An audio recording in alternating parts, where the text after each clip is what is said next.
नमस्कार, मैं हूं आशुतोष और आप देख रहे हैं सत्यहिंदी.com। सत्यहिंदी.com के खास कार्यक्रम आशुतोष की बात में आपका स्वागत है। बातचीत शुरू करने के पहले एक छोटी सी अपील। सत्यहिंदी.com एक कोशिश है ईमानदार, निडर और निर्भीक पत्रकारिता की। हम अपने लाखों दर्शकों के शुक्रगुजार हैं जो लाखों की संख्या में हमारे कार्यक्रमों को देखते हैं, हमारी हौसला अफजाई करते हैं, हमारा मनोबल बढ़ाते हैं। हम उनसे एक और छोटी सी गुजारिश करना चाहते हैं कि वो न केवल हमारे कार्यक्रम देखें बल्कि वो हमारी थोड़ी सी आर्थिक मदद भी करें। आप इस वीडियो के डिस्क्रिप्शन में जाएं, सत्य हिंदी के सदस्य बने, थोड़ा सा आर्थिक भुगतान करके हमारे लिए बहुत बड़ी मदद होगी। और अब आज की बातचीत हम शुरू करते हैं। दरअसल उत्तर भारत के अंदर जिस तरीके से मध्य प्रदेश और राजस्थान के चुनाव पर लोगों की नजर लगी हुई है, उसमें कहीं ना कहीं लोगों की नजर छत्तीसगढ़ में जो विधानसभा के चुनाव हो रहे हैं और तेलंगाना में जो विधानसभा के चुनाव हो रहे हैं उस पर लोगों की नजर थोड़ी देर से पड़ती है। हमने बहुत सारे कार्यक्रम पिछले दिनों किए राजस्थान के ऊपर, वहां जानने की कोशिश की कि वहां राजनीतिक समीकरण, चुनावी समीकरण किस तरीके से बन और बिगड़ रहे हैं, किस तरीके से वसुंधरा राजे सिंधिया को पीछे हाशिए पर लाया जा रहा है और किस तरीके से मध्य प्रदेश के अंदर भारतीय जनता पार्टी को मुश्किलें आ रही हैं, दिक्कतें पैदा हो रही हैं और शिवराज सिंह चौहान जो 4 बार के मुख्यमंत्री, 18 साल के मुख्यमंत्री हैं, उनको भी इस बार तकलीफ दी जा रही है। उनको मुख्यमंत्री का उम्मीदवार नहीं घोषित किया जा रहा। लेकिन इन सब के बीच में एक जबरदस्त लड़ाई इस वक्त तेलंगाना के अंदर देखने को मिल रही है। तेलंगाना, जहां कुछ समय पहले तक यह कहा जाता था कि बीआरएस को हराना बहुत मुश्किल काम है, जहां तेलंगाना के बारे में कहा जाता था कि वहां कांग्रेस पार्टी पूरी तरीके से एकदम रेस से बाहर है, जहां यह कहा जाता था कि भारतीय जनता पार्टी तगड़ी टक्कर दे सकती है और नंबर 2 पार्टी बनकर उभर रही है तेलंगाना के अंदर। अब पिछले दिनों जो कुछ जानकारियां मिल रही वहां से, जो मीडिया के माध्यम से हमको और आप तक जानकारी मिल रही है, उसमें बड़ी दिलचस्प बात पता चल रही है। दिलचस्प बात यह पता चल रही है कि बीआरएस के लिए, यानी जिसको पहले टीआरएस कहा जाता था, अब उतना आसान नहीं रह गया है। यह भी कहा जा रहा है, यह भी बड़े बड़े पत्रकारों का असेसमेंट है कि भारतीय जनता पार्टी के लिए भी तेलंगाना की लड़ाई बहुत मुश्किल हो गई है और कांग्रेस आश्चर्यजनक रूप से, जी हां, आश्चर्यजनक रूप से बड़ी तेजी के साथ उभरती हुई दिखाई पड़ रही है। अब ये जो जिस तेजी के साथ उभरती हुई दिखाई पड़ रही है, इसके पीछे का असली कारण क्या है? क्या वाकई में कांग्रेस वहां उभरती हुई नजर आ रही है या नहीं उभरती हुई नजर आ रही है?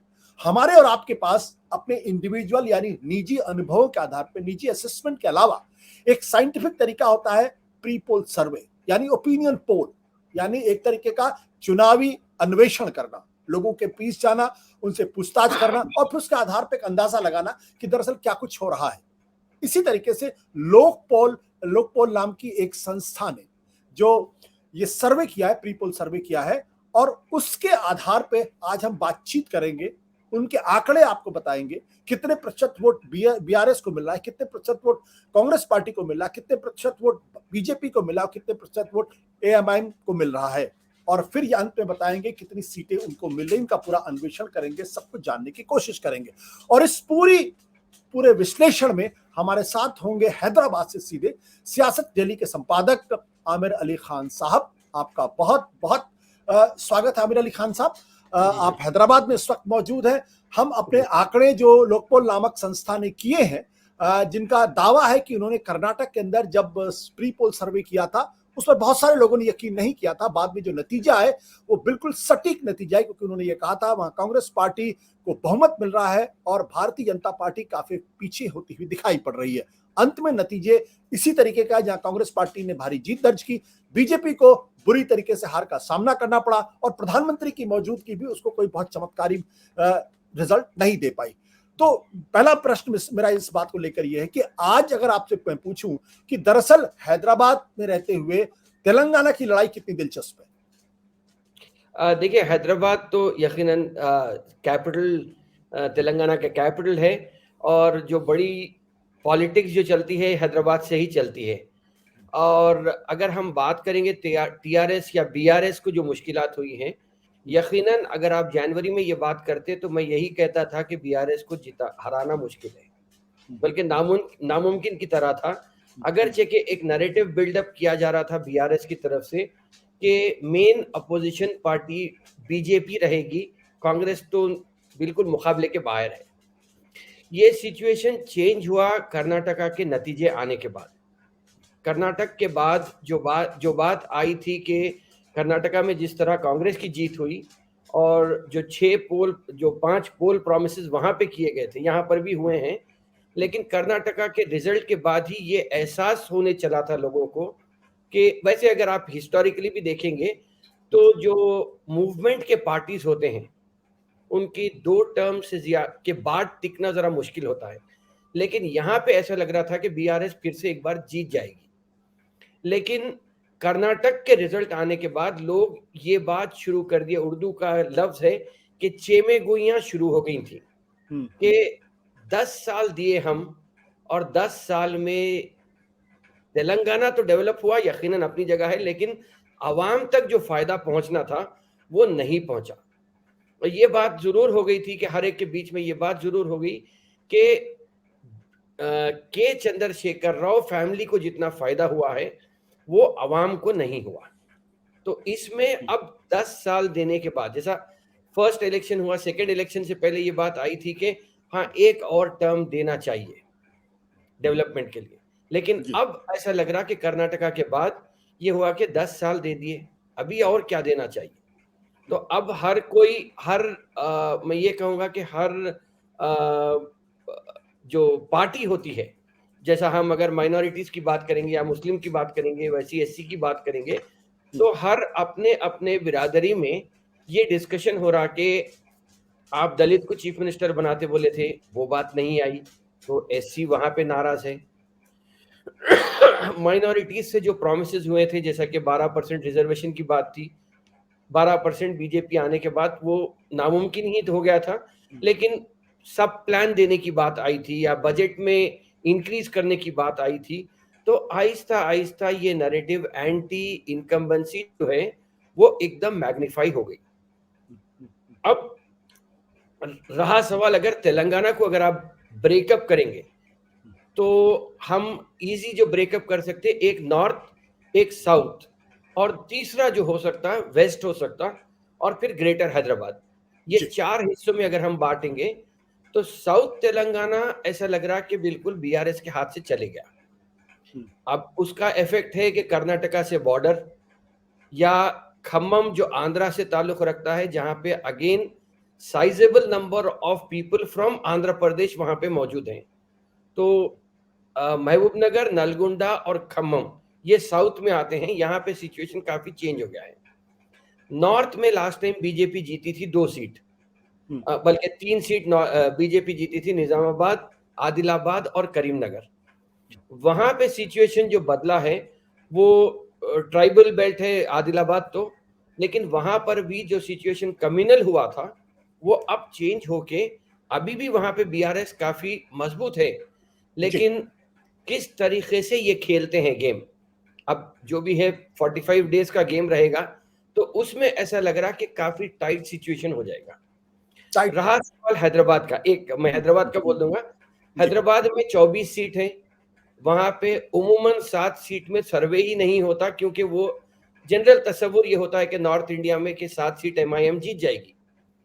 लेकिन अगर कांग्रेस का जो राहुल गांधी हैदराबाद आके जो बाहर निकले हैं, उससे ऐसा लग रहा कि यहाँ पे भी एक किस्म का चेंज हो रहा है। अगर सही तरीके से इलेक्शन लड़ा जाता है तो हो सकता है कि एमआईएम को 2 सीट का नुकसान भी हो सकता है। बिल्कुल, तो आप बड़ी दिलचस्प बात कह रहे हैं।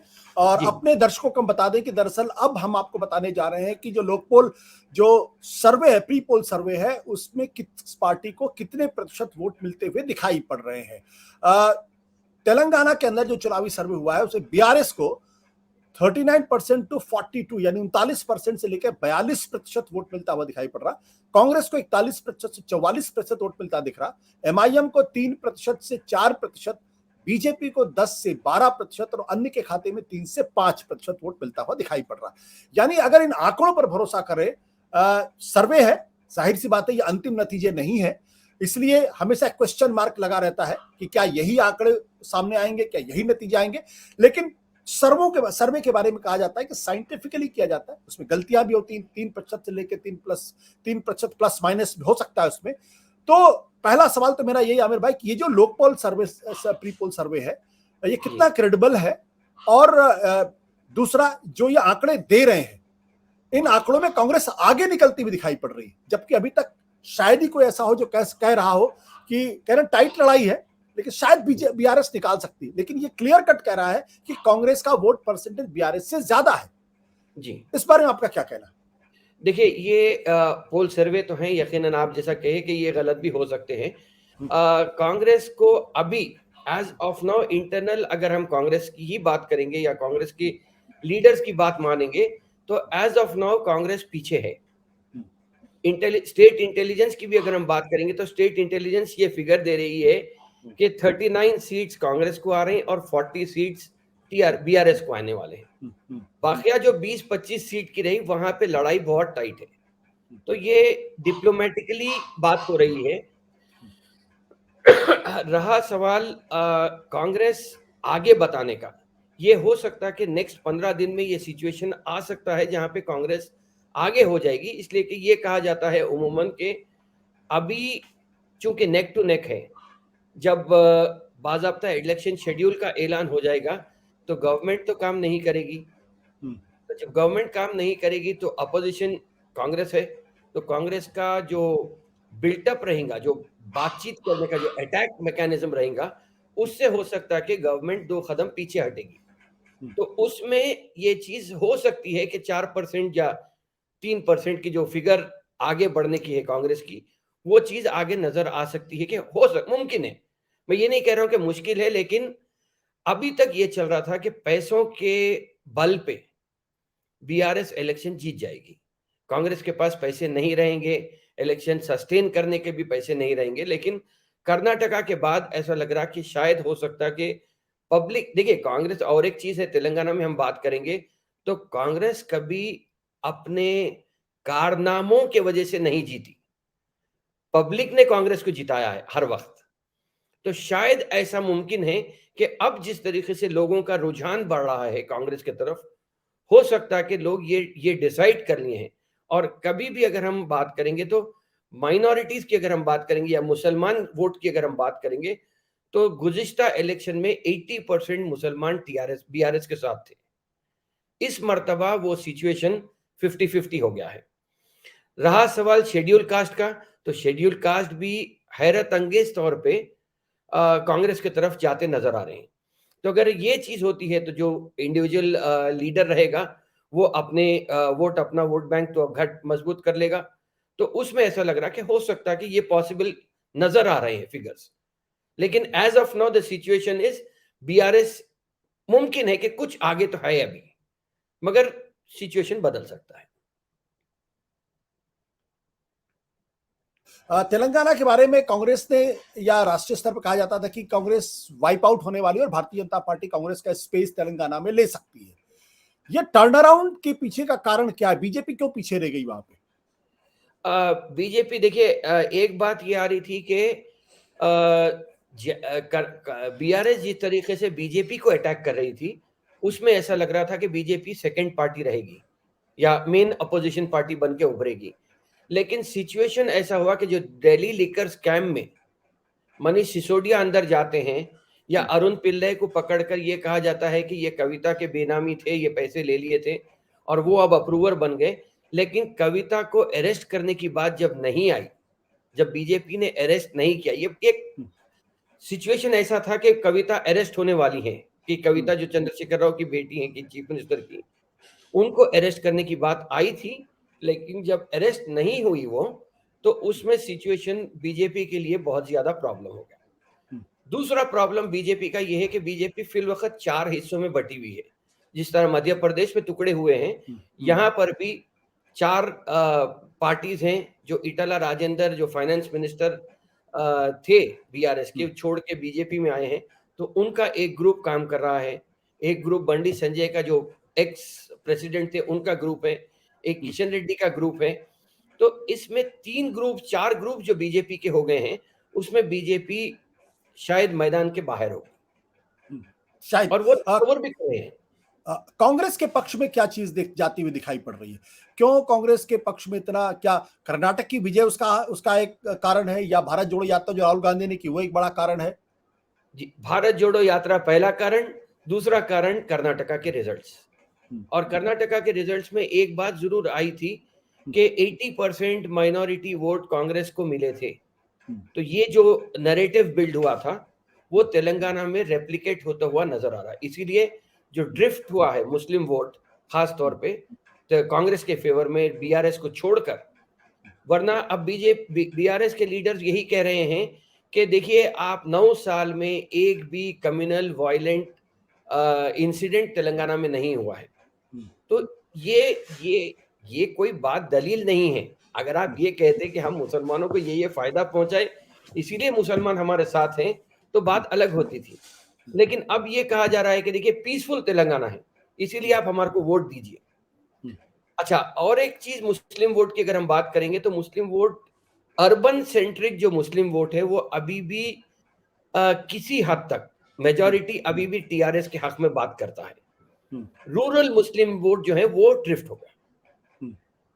तो भारत जोड़ो यात्रा एंड कर्नाटका के रिजल्ट्स, ये दो चीज आए हैं और शायद के चंद्रशेखर राव को उनकी जबान में ही जवाब देने के लिए जो पीसीसी प्रेसिडेंट अब बने हैं रेवंत रेड्डी, वो बिल्कुल बगैर किसी ब्रेक के बात करते हैं। तो वो लोगों को पसंद आ रहा। अगर हम एक एमएलसी इलेक्शन की भी मैं बात कर दूंगा, जब टीचर्स ग्रेजुएट कोटा का इलेक्शन हुआ था तो उस वक्त भी एक यहाँ पे एक लीडर है तीन मार मल्लन्ना और सोशल मीडिया के लीडर हैं।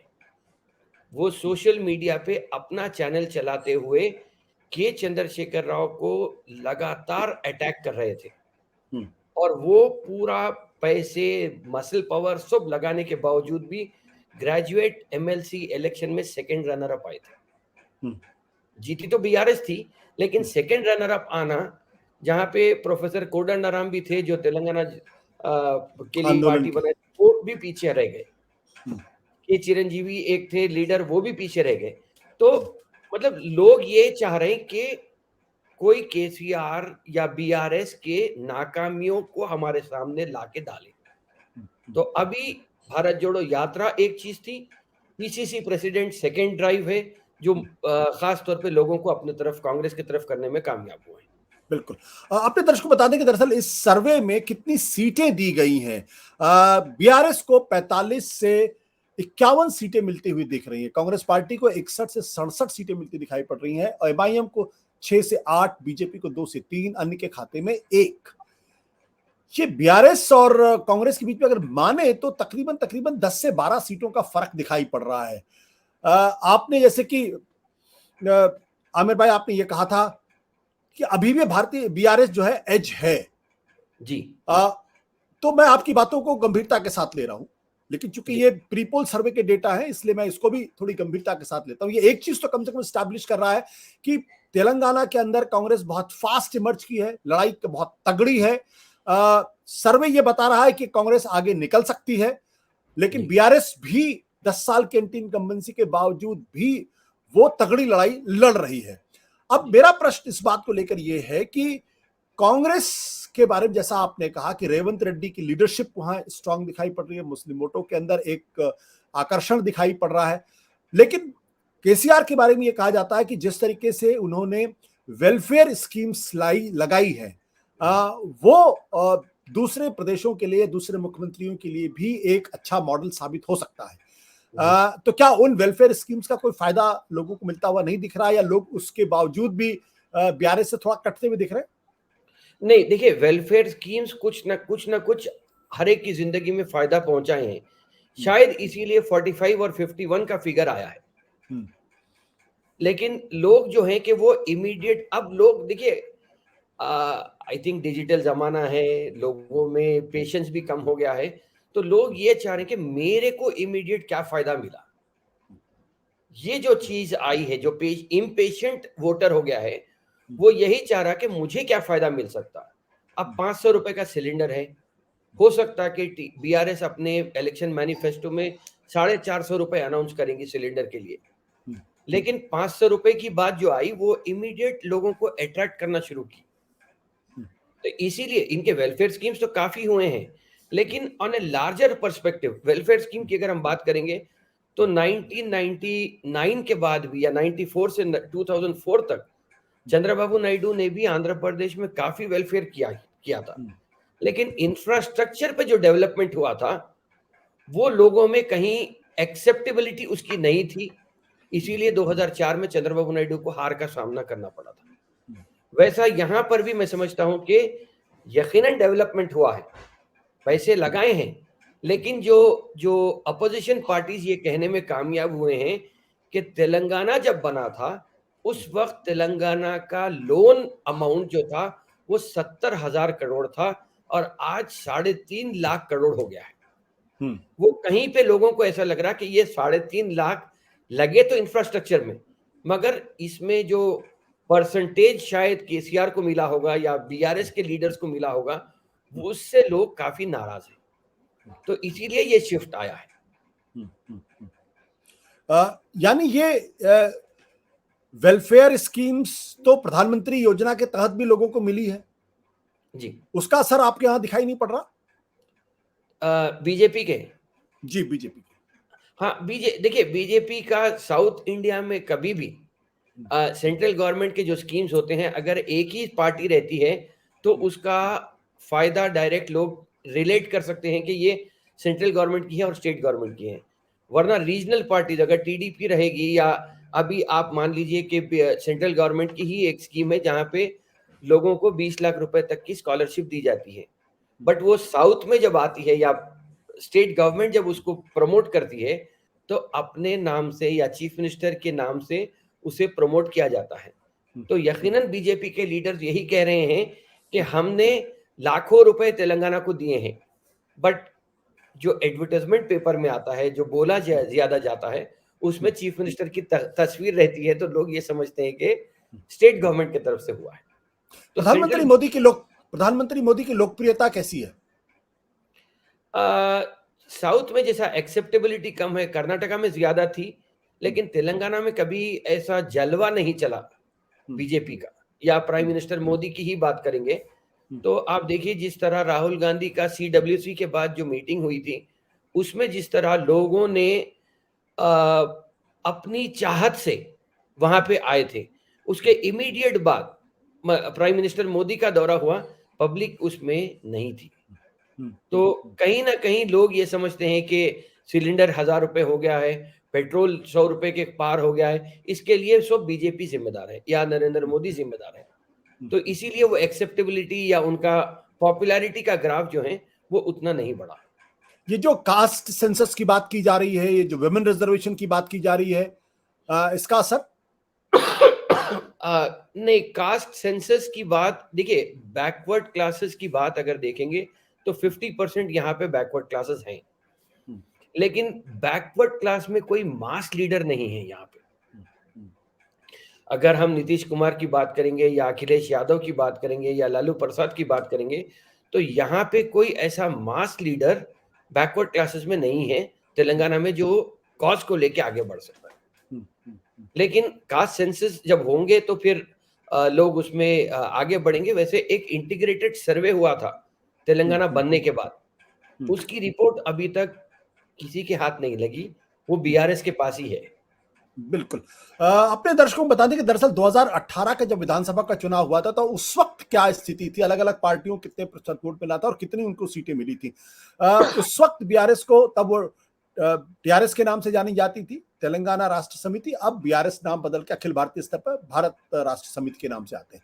88 सीटें मिली थी, 46.9%। 88 सीटें 119 बहुत बड़ी संख्या थी। कांग्रेस को 19 सीटें मिली थी, 28.4%। एमआईएम को 2.7% वोट मिले थे और बीजेपी को 1 यानी 6.9% वोट उनको मिले थे। ये 88 सीटें मिलना, इसका मतलब और सरकार में रहने के बावजूद ये बहुत बड़ी संख्या थी।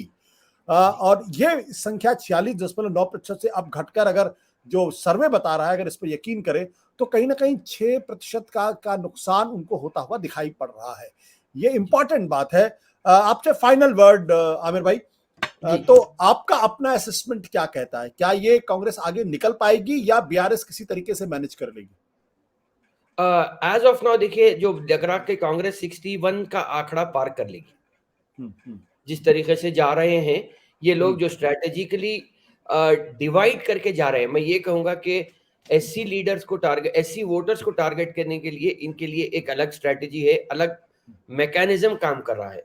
उसी तरीके से बीसी वोट्स को कैप्चर करने के लिए एक अलग मैकेनिज्म काम कर रहा है। तो बाज़ाब्ता कांग्रेस इस मर्तबा सीरियस लड़ते हुए दिख रही है और ये कहा जा रहा है कि 5 टीम्स कांग्रेस के यहाँ पे काम कर रहे हैं। एक राहुल गांधी की टीम है जो डायरेक्ट राहुल गांधी को रिपोर्ट करती है, एक प्रियंका गांधी को कर रही है, एक डीके शिव कुमार को कर रही है, एक पीसीसी प्रेसिडेंट की एक टीम है और एक एससीज को देखने के लिए काम है। तो अगर वाकई में देखिए कांग्रेस में अपने इख्तिलाफात अलग हैं, लीडर्स के डिफरेंसेस अपनी जगह हैं, लेकिन अगर ये एकजुट होते हैं तो फिर 61 का आंकड़ा पार कर लेंगे। अगर फिर लास्ट मिनट पे लड़ते हैं, जो कि एक ट्रेडिशन रहा है कांग्रेस का, इंटरनल डेमोक्रेसी के नाम पे इख्तिलाफात होते हैं, अगर वो होता है तो फिर बहुत करीब आके हार जाएंगे। बिल्कुल। जब आप 61 की बात करते हैं तो दरअसल 119 में से अगर आपको सरकार बनानी है तो 61 सीटें आपको मिलनी जरूरी है। अगर 61 सीटें नहीं मिलेंगी तो बहुमत नहीं मिलेगा और सरकार बनाने में दिक्कत आएगी। आमिर भाई बहुत बहुत शुक्रिया हमसे बातचीत करने के लिए इतनी साफ गोई के साथ। Thank you so much.